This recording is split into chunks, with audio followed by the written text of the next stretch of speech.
Hello, Flated friends and fellow roadies. Ken Hovey with Flated, and it's that time of year, spring and summer, that everybody's getting geared up to go out on the road and have at their adventures. And I just wanted to put together a quick reminder video as to properly installing and tightening down and securing your Airtopper. I'm not going to cover things like inflation or the windows or the rain skirt. This is all about the cam straps, which we provide to you, and how to make sure they're secured. You're going to get 6 of them. There's 4 for each corner of your truck, and then there's 2 side ones for the J-hooks that go underneath the rail on your truck. And the way that these cam straps work is that there's a top and a bottom, and you're going to enter with this end of the strap from the bottom. You simply push the button, which opens up the cam, and then put the strap in from the bottom, and you can pull it in one direction to secure it, but it holds it tight. And that's one thing you want to do to make sure you have it secured, is after you run the strap through, actually pull on it and make sure it can't slide. Another thing that I want to make sure that you do not do is that you run the strap only through the rubber part. As you can see, it's only on the protective covering. It's not through the metal cam buckle. You do not want to do this, as that won't secure it. So again, make sure that you enter from the bottom, go through the cam buckle, and then pull it tightly. One other tip is that if you want, you don't need this rubber covering. You can actually undo it and pull it all the way off and keep it for later or get rid of it.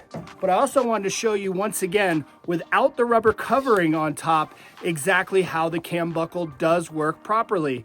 There's the buckle, and it'll be hanging like this, just off of where your D-ring is. You actually want this buckle all the way up, snugged up against the D-ring. Another thing I like to do is to run the strap through the D-ring and then go through the D-ring again before I go down to the security lockout point on my truck.